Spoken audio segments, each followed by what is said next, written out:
right, our notes for stop number 2, pit stop B, are going to be on page 7, and the title is Plate Tectonics. We're going to talk about something called the plate tectonic theory. You learned on the previous page in the previous video about the theory of continental drift, and we said that that's where Alfred Wegener proposed that all of the continents used to be one big piece of land. And he had some evidence to support that, but like we said, he wasn't really believed, and it took more scientific data for other scientists to actually agree with him and to believe that the plates, the pieces of Earth, really were moving. So after they had more evidence, that led scientists to come up with something called the plate tectonic theory. And again, in science, a theory is really like an explanation. It's explaining plate tectonics, explaining part of how the world works. So the plate tectonic theory states that the lithosphere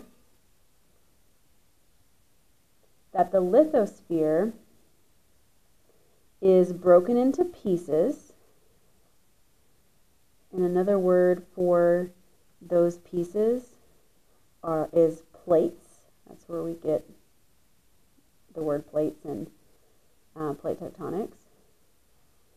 And these plates that float on the asthenosphere. So again, the plate tectonic theory states that the lithosphere is broken into pieces or plates that float on the asthenosphere. If you remember the notes that we took back in the last stop, it looked a little bit like this, where the lithosphere was the very outer layer, and we said that was solid, and underneath it is the asthenosphere, the layer that is solid, but it flows a little bit more easily, almost like the oobleck or silly putty. It has that kind of viscosity, right, the way that it flows. Because of that flow and the movement in the asthenosphere, that did support the idea that the plates, which is the lithosphere, could actually be moving. So this is what led to the plate tectonic theory. Now the movement in the asthenosphere, which we've talked about before when we did the colored model together, the one that's back on page 4, it's because of the convection currents. So we're going to add that right here with a star because that's pretty important, that the plates move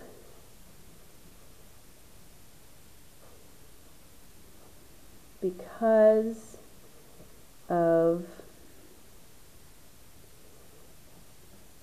convection currents in the asthenosphere. And we'll end that with another star. Again, that's the whole basis, the whole what made the theory really believable and really to be true is that they realized that the asthenosphere did have some movement and had the convection currents, which allowed them to believe that the plates could actually move on top of it. Part of our objectives for this unit include recognizing some of the plates. The lithosphere is divided into 7 major plates, meaning the bigger ones, and some smaller ones. It's our responsibility to be sure that we can recognize the major plates. So you should have a handout that looks like this. We're going to need to trim it down in order for it to fit on the page. So we're going to go ahead and trim it, and we're going to glue it just underneath here.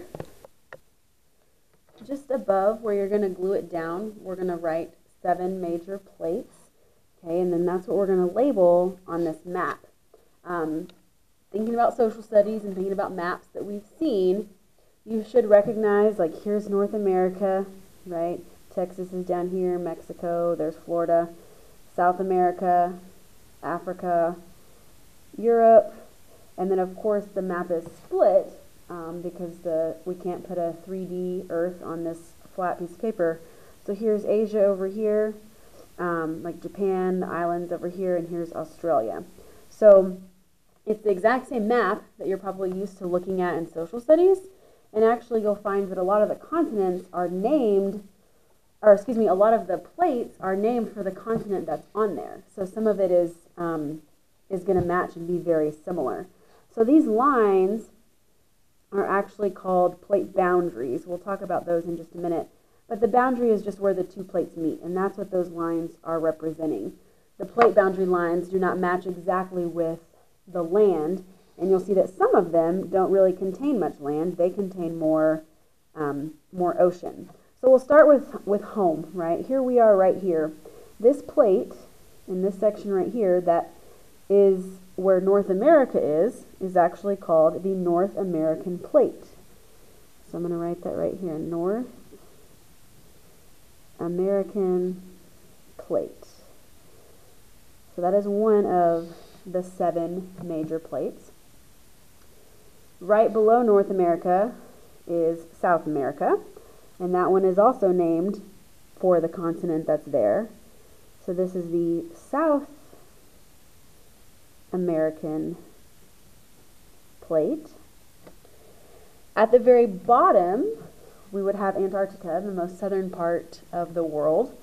That is called the Antarctic Plate. Okay. You'll notice I'm skipping some of these smaller ones. This is a plate right here, and this is a plate here, and there's even a small one up here. But we are only responsible for the major plates, so we're not going to worry about the smaller minor plates on this map. We might see them in some other places, but for now, for what we are responsible for knowing, we're just going to stick to the 7 major plates. Okay.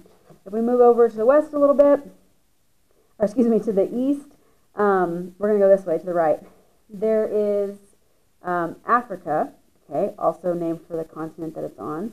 So this is the African Plate. To the north of Africa, we have Europe, which we know is the same landmass as Asia. Those are 2 continents that are connected. This map, if you would imagine, this continues over here.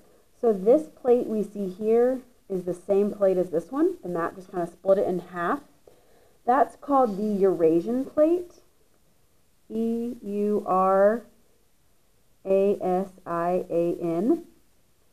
The Eurasian Plate. So I'm going to write that over here, and I'm also going to come write it over here. Eurasian Plate. If you look at the word Eurasian, the beginning is the beginning part of Europe, right? And then you have Asia. So this is the plate that contains Europe and Asia. So far we have 1, 2, 3, 4, 5. Remember, this is the same as this one, so I didn't count it. That means we have 2 major plates left. This plate down here contains India and Australia, and it's named for both of those. It is called the Indo-Australian Plate. Indo for like Indonesia, and then Australian for Australia. Indo-Australian Plate. Then this big plate right here that's over the ocean, that's the Pacific Ocean. That's what is between the west coast of, like, say, here's California over here, the west coast of the United States, and Asia. So this is called the Pacific Plate. Okay.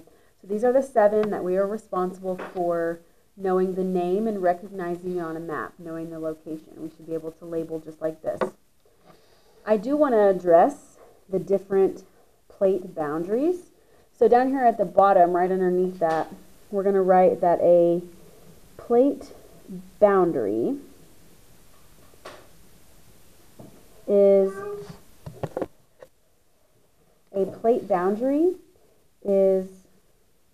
where 2 plates meet. So all of these lines on the map are representing the plate boundaries. This is showing where the Eurasian Plate meets the North American Plate. This is showing where the South American Plate meets the African Plate. Okay. If you look in the bottom, there's a key that shows you that there's different types of boundaries. The dashed lines is for divergent boundary, the dots is for convergent, and the solid line is for transform.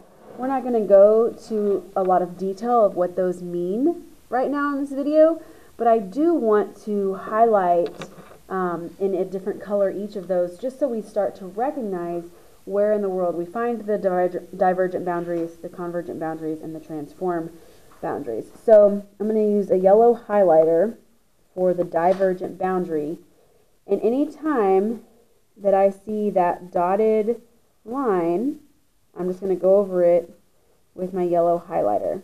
Okay, so we see a lot right here,